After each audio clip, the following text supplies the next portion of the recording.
بسم اللہ الرحمن الرحیم۔ کتاب شرح چہل حدیث از امام خمینی رحمۃ اللہ علیہ، 33ویں حدیث۔ ترجمہ۔ راوی کہتا ہے کہ میں نے امام جعفر صادق علیہ السلام سے عرض کیا، آپ کی ایک حدیث ہم تک پہنچی ہے کہ آپ نے فرمایا جب تم کو معرفت ہو گئی، یعنی امام کی معرفت حاصل ہو گئی، تو اس کے بعد جو چاہے کرو۔ حضرت نے فرمایا ہاں میں نے یہ بات کہی ہے۔ میں نے عرض کیا چاہے لوگ زنا کریں، چوری کریں، شراب پئیں؟ حضرت نے فرمایا انا للہ و انا الیہ راجعون، خدا کی قسم ہمارے ساتھ انصاف نہیں کیا گیا، یعنی ہم تو عمل پر پکڑے جائیں اور لوگوں سے اعمال اٹھا لیے جائیں۔ میں نے کہا تھا جب تم کو معرفت حاصل ہو گئی تو چاہے تھوڑا عمل کرو یا زیادہ، وہ قبول کر لیا جائے گا۔ تشریح۔ اولاً کچھ اہم مشکل الفاظ کی معانی بیان کیے گئے ہیں۔ پہلی فصل، جو روایات فعل عبادت اور ترک معاصی پر ابھارتی ہیں اور وہ روایات جو بظاہر اس کے خلاف ہیں، ان کے درمیان جمع کی صورت۔ جان لو کہ جو شخص رسول خدا اور ائمہ خدا علیہ السلام کے حالات، ان کی عبادات کی کیفیت اور اس میں ان کی سعی و کوشش اور خداوند عالم کی بارگاہ میں ان کی ذلت و مسکنت اور خوف و حزن سے متعلق روایات کی طرف رجوع کرے گا اور قاضی الحاجات کی بارگاہ میں ان کی مناجات کا مطالعہ کرے گا، تو جو حد تواتر سے بالاتر ہے اور سینکڑوں سے بھی زیادہ ہے۔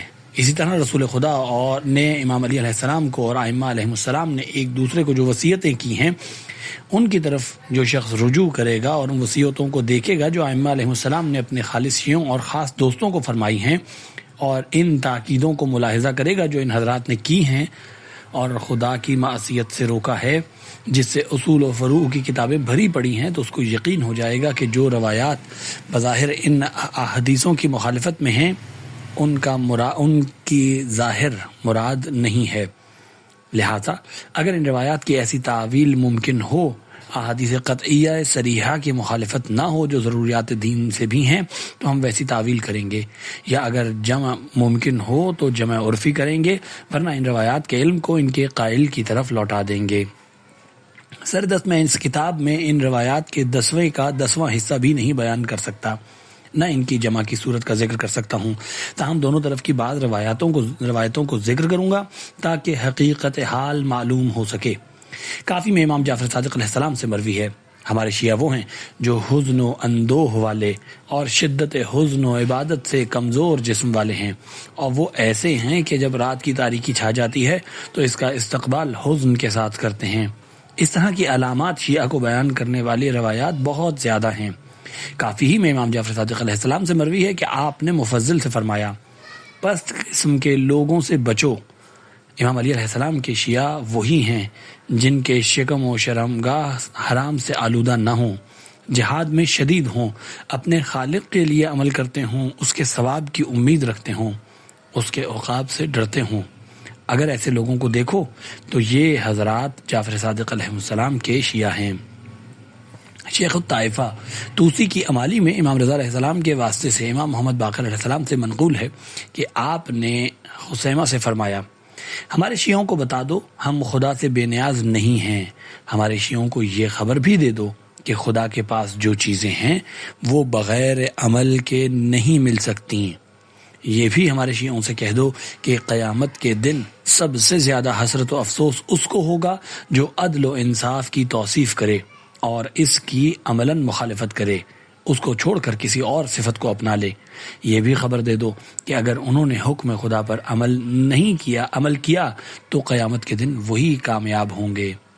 کافی میں امام محمد باقر علیہ السلام نے فرمایا معصیت میں عذر تراشی نہ کرو اور باطل باتوں کی پیروی نہ کرو کہ ہم تو شیعہ ہیں اور یہی بات ہماری نجات کے لیے کافی ہے۔ خدا کی قسم ہمارا شیعہ وہی ہے جو خدا کی اطاعت کرے۔ امام محمد باقر علیہ السلام نے جابر سے فرمایا اے جابر، جو لوگ اپنے آپ کو شیعہ کہتے ہیں کیا صرف ہماری محبت کا قائل ہونا ان کے لیے کافی ہے؟ خدا کی قسم ہمارا شیعہ صرف وہی ہے جو تقوی الہی رکھتا ہے اور خدا کی اطاعت کرتا ہو، یہاں تک کہ فرمایا خدا سے ڈرو اور خدا کے پاس جو کچھ ہے اس کے لیے عمل کرو، خدا اور کسی کے درمیان کوئی رشتہ داری نہیں ہے۔ خدا کے نزدیک سب سے محبوب اور سب سے محترم وہ ہے جو سب سے زیادہ متقی اور سب سے زیادہ اس کی اطاعت کرنے والا ہو۔ اے جابر، خدا کی قسم، خدا سے تقرب صرف اطاعت کے ذریعے حاصل ہو سکتا ہے۔ ہمارے پاس آتش جہنم سے برات کی چٹھی نہیں ہے اور نہ کسی کے پاس خدا کے خلاف کوئی حجت ہے۔ جو خدا کا مطیع ہے وہ ہمارا دوست ہے، جو خدا کا نافرمان ہے وہ ہمارا دشمن ہے، اور ہماری ولایت کا حصول صرف عمل و تقوی ہی سے ہو سکتا ہے۔ کافی شریف میں منقول ہے کہ امام محمد باقر علیہ السلام نے فرمایا، اے شیعان آل محمد علیہ السلام کی جماعت، تم حد وسط میں رہو کہ غالی لوگ تمہاری طرف رجوع کریں اور تالی تم سے ملحق ہو جائیں۔ انصار میں سے کسی شخص نے جس کا نام سعد تھا عرض کیا، میں قربان جاؤں، غالی کیا ہے؟ فرمایا، غالی ایک قوم ہے جو ہمارے بارے میں ایسی باتیں کہتی ہے جو ہم اپنے بارے میں نہیں کہتے، نہ یہ لوگ ہم سے ہیں اور نہ ہم ان سے۔ پھر سعد نے پوچھا، تالی کیا ہے؟ فرمایا، وہ شخص ہے جو طالب ہدایت ہے مگر اس کا راستہ نہیں جانتا، وہ چاہتا ہے کہ اس کو خیر ملے اور وہ عمل کرے۔ اس کے بعد امام علیہ السلام شیعوں کی طرف متوجہ ہوئے اور فرمایا، خدا کی قسم، ہمارے پاس خدا کی طرف سے برات و آزادی کا پروانہ نہیں ہے، ہمارے اور خدا کے درمیان کوئی رشتہ داری نہیں ہے، نہ ہی ہم خدا پر کوئی حجت رکھتے ہیں، ہم بھی خدا سے تقرب اس کی اطاعت و فرما برداری کے ذریعے حاصل کرتے ہیں۔ تم میں سے جو خدا کا مطیع و فرما بردار ہوگا ہماری ولایت و دوستی اس کو فائدہ پہنچائے گی، اور جو مطیع و فرما بردار نہ ہوگا ہماری ولایت اس کو فائدہ نہ پہنچائے گی۔ وائے ہو تم پر، مغرور نہ ہو، وائے ہو تم پر، مغرور نہ ہو۔ نیز کافی شریف میں منقول ہے، امام محمد باقر علیہ السلام نے فرمایا، رسول خدا نے کوہ صفا پر کھڑے ہو کر فرمایا، اے اولاد ہاشم، اے اولاد عبد المطلب، میں تمہارا رسول ہوں، میں تم پر مہربان ہوں، لیکن میرا عمل میرے لیے ہے اور تم میں سے ہر ایک کا عمل اس کے لیے ہے۔ یہ نہ کہنا کہ محمد ہم سے ہیں صلی اللہ علیہ وآلہ وسلم، اور جہاں وہ داخل ہوں گے ان قریب ہم بھی وہیں داخل ہوں گے، نہیں، خدا کی قسم ایسا نہیں ہے۔ اے عبد المطلب کی اولاد، تم میں اور دوسروں میں بھی میرا دوست وہی ہے جو متقی اور پرہیزگار ہے۔ آگاہ ہو جاؤ، اگر تم قیامت میں اپنی پیٹھ پر دنیا لادے ہوئے آئے اور دوسرے لوگ آخرت لادے ہوئے آئے تو میں تم کو پہچانوں گا ہی نہیں۔ جابر کی جو روایت گزر چکی ہے، اس میں امام محمد باقر علیہ السلام نے فرمایا، اے جابر، فاسد مذاہب اور باطل آرا تم کو دھوکہ نہ دیں کہ تم یہ گمان کر لو کہ صرف حضرت علی علیہ السلام کی محبت کافی ہے۔ کیا اگر کوئی شخص کہے کہ میں علی کو دوست رکھتا ہوں اور ولایت علی کا قائل ہو لیکن فعال نہ ہو اور کثرت سے عمل نہ کرتا ہو تو کیا یہ اس کے لیے کافی ہو سکتا ہے؟ اگر کوئی کہے کہ میں رسول خدا کو دوست رکھتا ہوں باوجود یہ کہ رسول اللہ علی علیہ السلام سے بہتر ہیں، لیکن رسول کی سیرت پر عمل نہ کرے اور آپ کی سنت کی پیروی نہ کرے، تو کیا حضرت صلی اللہ علیہ وآلہ وسلم کی محبت سے اس کو کچھ نفع پہنچے گا؟ طاؤس کی مشہور روایت میں ہے کہ راوی نے سنا کسی طرف سے آہوزاری کی آواز آ رہی ہے، تھوڑی دیر بعد آواز رک گئی، لگتا تھا کہ تضرع کرنے والا بے ہوش ہو گیا۔ جب یہ اس کے سرانے پہنچے تو دیکھا کہ امام زین العابدین علیہ السلام تھے۔ انہوں نے حضرت کا سر اپنی گود میں رکھا اور کہنے لگا، آپ تو فرزند رسول ہیں، جگر گوشہ بطول ہیں، بہشت تو آپ ہی کی ہے۔ اس پر امام نے فرمایا، خدا نے جنت اس کے لیے پیدا کی ہے جو اس کا مطیع و فرما بردار ہو، خواہ وہ حبشی غلام ہی کیوں نہ ہو، اور جہنم ان لوگوں کے لیے خلق کی ہے جو نافرمان ہیں، چاہے سید قرشی ہی ہوں۔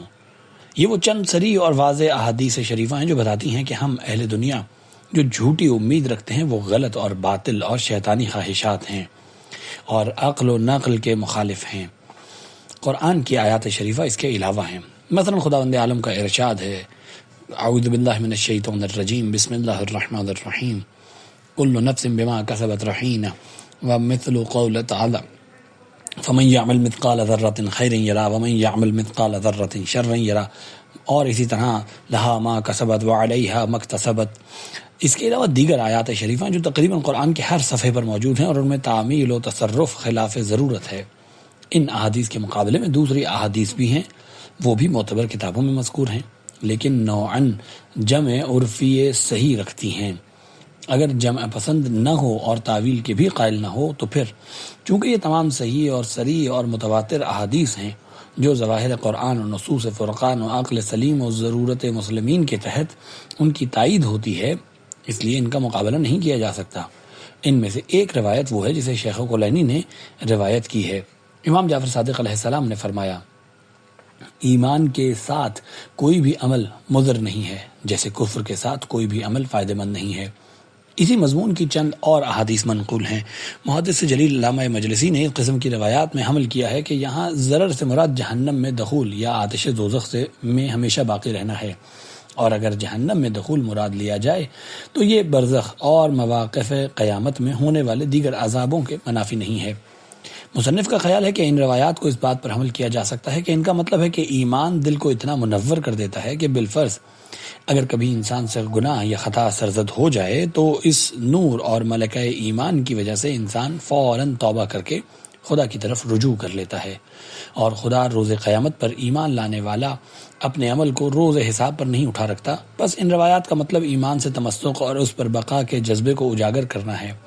چنانچہ اس کی نظیر جناب موسیٰ و خضر علیہ السلام کی وہ روایت ہے جو کافی شریف میں مذکور ہے کہ جناب موسیٰ نے حضرت خضر سے کہا، آپ کے فیض صحبت سے میں صاحب شرافت اور محترم ہو گیا، لہٰذا آپ مجھے وصیت فرمائیے۔ حضرت نے فرمایا، ایسی چیز حاصل کرو جس کے ہوتے ہوئے کوئی اور چیز تجھے نقصان نہ پہنچا سکے، اسی طرح اس کے سوا اور کوئی چیز تجھے فائدہ نہ پہنچا سکے۔ ان روایات میں سے ایک وہ ہے جو ابن ریان نے نقل کی ہے کہ امام جعفر صادق علیہ السلام نے فرمایا، حضرت علی علیہ السلام اپنے خطبے میں اکثر فرمایا کرتے تھے، لوگو اپنے دین کی حفاظت کرو، اس لیے کہ دین میں رہتے ہوئے گناہ کرنا بے دینی کے نیک عمل سے اچھا ہے۔ دین میں رہتے ہوئے گناہ بخش دیا جائے گا، لیکن غیر دین میں رہ کر اس کی نیکی بھی قبول نہ ہوگی۔ یہ حدیث شریف اور اس طرح کی دوسری حدیثیں مذہب حقہ سے وابستگی پر ترغیب دلاتی ہیں اور اس پر دلالت کرتی ہیں کہ مومنین اور دین حق کے پیرووں کے گناہ بہرحال بخش دیے جائیں گے، جیسا کہ قرآن کہتا ہے، ان اللہ یغفر الذنوب جمیعا۔ اس لیے یہ بات کہی جا سکتی ہے کہ ان کے گناہ دوسروں کی نیکیوں سے بہتر ہیں، کیونکہ وہ نیکیاں قبول نہ ہوں گی، بلکہ شاید وہ حسنات جن میں ایمان و ولایت جیسی شرائط قبولیت نہ ہو، خود ان کے اندر ایسی ظلمت و تاریکی ہے جو مومنین کے گناہوں کی تاریکی سے کہیں زیادہ شدید ہے، کیونکہ مومنین تو اپنے نور ایمان کی وجہ سے خوف و رجا کی حالت میں ہیں جو ان کے یہاں مفقود ہے۔ مختصر یہ کہ اس حدیث کی دلالت اس بات پر بہرحال نہیں ہے کہ گناہگار اہل ایمان سے کوئی مواخذہ نہیں ہوگا، یہ مطلب واضح ہے۔ اور ان احادیث میں سے جو مشہور بین الفریقین ہیں یہ حدیث ہے کہ علی علیہ السلام کی محبت وہ نیکی ہے جس کے ساتھ کوئی گناہ ضرر نہیں پہنچا سکتا، اور امام علی علیہ السلام کی دشمنی وہ گناہ ہے جس کے ساتھ کوئی نیکی نفع نہیں پہنچا سکتی۔ یہ حدیث شریف بھی اسی حدیث کی ایک کڑی ہے جس کو ہم ایمان کے سلسلے میں پہلے بیان کر چکے ہیں۔ اس حدیث کا مطلب وہی ہے جو علامہ مجلسی نے ذکر فرمایا کہ ضرر سے مراد یہ دخول جہنم یا آتش دوزخ میں ہمیشہ رہنا ہے، یعنی مولا کائنات علیہ السلام کی محبت وہ سرمایہ ایمان اور اتمام و اکمال ایمان ہے جس کی وجہ سے شفاعت کرنے والوں کی شفاعت انسان کو نصیب ہوگی اور وہ دوزخ سے نجات پا جائے گا۔ اور یہ مطلب جیسا کہ میں نے عرض کیا برزخ کے گوں نگوں عذاب کے منافی نہیں ہے، جیسا کہ خود حدیث میں بھی ہے کہ تم اپنے برزخ کا انتظام کرو، ہم قیامت میں تمہاری شفاعت کریں گے۔ یا پھر حدیث کا وہ حصہ جو ہم نے عرض کیا کہ مولا علیہ السلام کی محبت دل میں وہ نورانیت اور ملکہ ایمان پیدا کر دیتی ہے کہ آدمی گناہ سے بچنے لگتا ہے، اور اگر کبھی مبتلا ہو بھی گیا تو توبہ و انابت کے ذریعے اس کی اصلاح کر لیتا ہے، ایسا نہیں کرتا کہ معاملہ ہاتھ سے نکل جائے۔ تفسیر سورہ فرقان کی آیات کے ذیل میں اسی مضمون کی روایات وارد ہوئی ہیں، جس میں خدا نے فرمایا کہ جو لوگ خدا کا کوئی شریک نہیں قرار دیتے اور نہ ہی جس نفس کو خدا نے قتل کرنا حرام قرار دیا اسے قتل نہیں کرتے، البتہ حق کی صورت میں قصاص وغیرہ قتل کرتے ہیں کے لیے قتل کرتے ہیں، نہ ہی زنا کرتے ہیں، اور وہ خدا کے خاص بندے ہیں، مگر جو لوگ یہ سب کام کریں گے وہ اپنی پوری سزا پائیں گے اور قیامت میں ان پر دگنا عذاب ہوگا، ذلت و رسوائی کے ساتھ اس میں ہمیشہ رہیں گے۔ ہاں اگر کوئی توبہ کر لے اور ایمان لے آئے اور عمل صالح بجا لائے تو خدا اس کی برائیوں کو نیکیوں سے بدل دے گا، اور خدا تو غفور الرحیم ہے ہی۔ اس آیت کے ضمن میں بہت سی روایات نقل کی گئی ہیں، مگر میں صرف ایک کو بیان کرتا ہوں کیونکہ باقی سب معنی و مضمون کے اعتبار سے قریب اسی جیسی ہیں۔ حوالی میں محمد بن مسلم سے نقل کی ہے، انہوں نے کہا میں نے امام محمد باقر علیہ السلام سے قول خدا یعنی یہی آیت، اس کے بارے میں سوال کیا تو حضرت نے فرمایا گناہگار مومن کو قیامت کے دن موقف حساب میں لا کر کھڑا کیا جائے گا اور خود خدا اس کا حساب لے گا، اس کے حساب پر کسی شخص کو مطلع نہیں کیا جائے گا۔ مومن اپنے گناہوں کو پہچان کر جب اقرار کر لے گا تو خدا کاتبین سے کہے گا ان گناہوں کو نیکیوں سے بدل دو اور لوگوں کو دکھاؤ۔ اس وقت لوگ کہیں گے یہ ایسا بندہ ہے کہ اس کے ذمے ایک بھی گناہ نہیں ہے، پھر خدا اس کو جنت میں جانے کے لیے حکم دے دے گا۔ یہ ہے آیت کی تعویل اور یہ صرف ہمارے گناہگار شیعوں کے لیے مخصوص ہے۔ میں نے اس آیت کو اس لیے پورا لکھا اور کلام کو اس لیے طول دیا کہ یہ بہت اہم نکتہ ہے۔ اس سے مقررین عوام کو اس قسم کی روایات کا غلط مطلب سمجھاتے ہیں، حالانکہ ان لوگوں کو ربط آیت کے ذکر کے علاوہ کچھ اور معلوم نہیں۔ اس لیے طول کلام کے لیے معذرت خواہ ہوں۔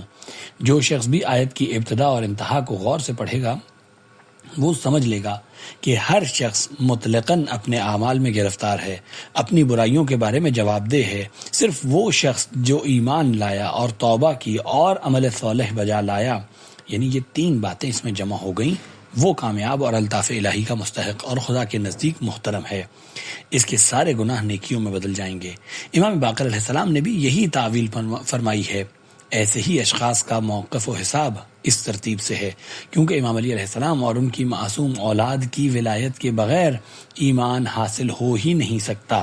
اس لیے امام نے فرمایا یہ صرف شیعوں کے لیے ہے، بلکہ خدا اور رسول پر ایمان بھی ولایت کے بغیر قبول نہ ہوگا، جیسا کہ اس کے بعد والی فصل میں انشاءاللہ ذکر کیا جائے گا۔ لہٰذا اس آیت اور ان روایات کو بنیادی دلائل میں شمار کرنا چاہیے۔ اس لیے اگر کوئی مومن ہے اور اپنے گناہوں کا ازالہ اور توبہ و عمل صالح سے نہیں کرتا تو وہ اس آیت میں شامل نہیں ہوگا۔ لہٰذا میرے عزیز، تم کو شیطان دھوکہ نہ دے، خواہش نفس کے چکر میں نہ پھنسو۔ مصنف کی طرح سست، کاہل اور شہوتوں اور حب دنیا و جاہ و مال میں گھرا ہوا شخص ہمیشہ اپنی سستی کے لیے تعویلیں ڈھونڈتا رہتا ہے۔ جو چیز اس کی خواہش اور نفس کے مطابق ہوتی ہے، شیطانی خیالات کی معید ہوتی ہے، فوراً اس کو قبول کر لیتا ہے اور اس کے لیے آنکھ کان کھلے رکھتا ہے، نہ اس کی حقیقت تلاش کرتا ہے، نہ اس کے مقابلات و معارضات پر نظر کرتا ہے۔ بیچارہ محض تشیع اور محبت اہل بیت علیہ السلام کے دعوے کی بنا پر حرام کے ارتکاب کو جائز سمجھتا ہے اور نعوذ باللہ سمجھتا ہے کہ اس کے اعمال نامے پر کچھ نہیں لکھا جاتا۔ وہ بدبخت یہ نہیں سمجھتا کہ شیطان اس کو دھوکہ دے رہا ہے، اور آخر عمر میں یہ بھی خطرہ ہے کہ بے مغز و بے فائدہ محبت بھی کہیں اس کے ہاتھ سے نہ نکل جائے اور وہ خالی ہاتھ رہ جائے، نواسب کی صف میں محشور ہو، کیونکہ جس کے پاس دلیل نہ ہو اس کی محبت کا دعویٰ قابل قبول نہیں ہوتا۔ میں اگر آپ کا مخلص ہوں اور آپ سے محبت کرتا ہوں تو یہ ممکن ہی نہیں ہے کہ آپ کے تمام اغراض و مقاصد کے خلاف اقدام کروں۔ درخت محبت کا ثمرہ و نتیجہ یہ ہے کہ اس کے مطابق عمل کریں، اور اگر وہ ثمرہ نہ ہو تو سمجھنا چاہیے کہ محبت تھی ہی نہیں، صرف محبت کا خیال تھا۔ دیکھیے رسول اکرم صلی اللہ علیہ وآلہ وسلم اور آپ کے اہل بیت مکرم علیہم السلام تمام عمر احکام و اخلاق و عقائد کی اشاعت میں مشغول رہے۔ ان کا واحد مقصد احکام خدا کی اشاعت اور اصلاح بشر تھا۔ اس مقدس مقصد کے لیے ہر قسم کے قتل و غارت اور ذلت و اہانت کو برداشت کیا، مگر اپنے عمل سے باز نہیں آئے۔ لہٰذا ان حضرات کا محب و شیعہ وہی ہے جو ان کے مقاصد میں شریک ہو اور ان کے آثار و احادیث کی پیروی کرے، اور روایات میں ایمان کے مقدمات میں جو زبانی اقرار اور ارکان پر عمل کو شمار کیا گیا ہے، یہ ایک فطری راز اور سنت الہی ہے۔ چونکہ حقیقت ایمان اور عمل لازم و ملزوم ہیں اور عاشق کی فطرت میں اظہار عشق اور شان معشوق میں تغزل لازم ہے، اسی طرح ایمان و محبت خدا کے لوازم میں سے عمل کرنا بھی ہے۔ اگر کوئی عمل نہیں کرتا تو وہ مومن نہیں ہے اور محبت بھی نہیں رکھتا۔ یہ بے عمل والا ایمان اور کھوکھلی محبت معمولی حوادث اور دباؤ سے ختم ہو جاتی ہے اور انسان خالی ہاتھ جزائے اعمال کے لیے عالم آخرت کی طرف کوچ کرتا ہے۔ دوسری فصل، محبت اہل بیت علیہ السلام قبولیت اعمال کی شرط۔ حدیث شریف کے آخر میں قبولیت اعمال کی شرط ولایت و معرفت ہے، اور یہ بات مسلمات بلکہ مذہب تشیع کی ضروریات میں سے ہے۔ اس سلسلے میں اتنی روایات ہیں جو اس مختصر کتاب میں بیان نہیں کی جا سکتی اور وہ حد تواتر سے زیادہ ہیں۔ میں تبرکاً بعض کا ذکر کرتا ہوں۔ کافی میں امام محمد باقر علیہ السلام سے ایک روایت موجود ہے۔ امام نے فرمایا، معاملات کی حقیقت اور مغز، ان کی بلندی اور کنجی، اشیاء کا دروازہ اور خدا کی رضا و خوشنودی خدا کی معرفت کے بعد امام علیہ السلام کی معرفت ہے۔ آگاہ ہو جاؤ، اگر کوئی شخص راتوں کو جاگ کر عبادت کرے، دنوں کو روزہ رکھے، اپنا پورا مال صدقہ کر دے، زندگی بھر حج کرے، مگر ولی خدا کی معرفت نہ رکھتا ہو کہ اس سے محبت کرے اور اس کے حکم کے مطابق تمام اعمال بجا لائے، تو خدا کے نزدیک اس کے لیے کوئی ثواب نہیں ہے، نہ وہ اہل ایمان میں سے ہے۔ امام جعفر صادق علیہ السلام نے فرمایا، جو شخص تم لوگوں کا عقیدہ لے کر قیامت میں نہ آئے گا تو نہ اس کی کوئی نیکی قبول ہوگی اور نہ کوئی گناہ بخشا جائے گا۔ امام جعفر صادق علیہ السلام ہی سے ایک اور حدیث ہے، آپ نے فرمایا، خدا کی قسم، اگر ابلیس لعین تکبر کے بعد دنیا کی عمر کے برابر خدا کا سجدہ کرتا رہتا تو اس کے لیے نہ وہ فائدہ مند ہوتا نہ خدا قبول کرتا، جب تک وہ حکم خدا کے مطابق آدم علیہ السلام کو سجدہ نہ کر لیتا۔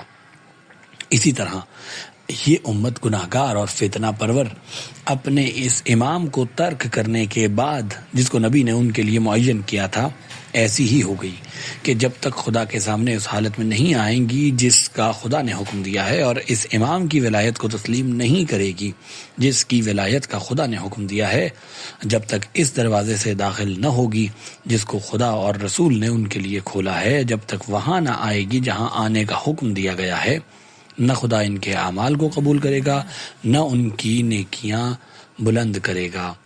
اس باب میں اور اس مضمون کی بہت سی روایات موجود ہیں۔ ان تمام روایات کا نتیجہ یہ نکلتا ہے کہ اعمال کا قبول ہونا ولایت سے مشروط ہے، بلکہ ایمان باللہ و نبوت رسول خدا صلی اللہ علیہ وآلہ وسلم کی قبولیت کے لیے بھی یہی شرط ہے۔ لیکن اعمال کے صحیح ہونے کے لیے مشروط ہونا، جیسا کہ بعض علماء نے کہا ہے، معلوم نہیں ہے، بلکہ ظاہر یہ ہے کہ شرط نہیں ہے، جیسا کہ بہت سی روایات سے معلوم ہوتا ہے۔ ان میں وہ روایات بھی ہے جس میں کہا گیا ہے کہ جو سنی شیعہ ہو جائے اس پر زکوٰۃ کے علاوہ کسی بھی گزشتہ عمل کی قضا واجب نہیں ہے۔ زکوٰۃ کی قضا تو اس لیے ہے کہ گمراہی کے زمانے میں نااہل کو دے دیا تھا، دیگر اعمال کی قضا نہ کرے، خدا اس کا اجر دے گا۔ دوسری روایت میں ہے کہ دیگر اعمال جیسے نماز، روزہ، حج، صدقہ یہ تم کو مل جائیں گے اور تمہارے پیچھے آئیں گے، لیکن زکوٰۃ چونکہ نااہل کو دی ہے لہٰذا اس کو اس کی جگہ دینا ہوگا۔ بعض روایات میں ہے تمام اعمال جمعرات کے دن رسول خدا صلی اللہ علیہ وآلہ وسلم کے سامنے پیش کیے جاتے ہیں اور روز عرفہ خدا ان کی طرف توجہ دیتا ہے، سب کو ہبہ منثور بنا دیتا ہے۔ پوچھا گیا کن لوگوں کے اعمال ہبہ منثور بنتے ہیں، قرار دیے جاتے ہیں؟ فرمایا ہمارے اور ہمارے شیعوں کے دشمنوں کے اعمال۔ بس یہ روایت اعمال کے عدم صحت اور عدم قبولی پر دلالت کرتی ہے، جیسا کہ واضح ہے۔ بہر صورت یہ بحث ہماری ذمہ داری سے خارج ہے۔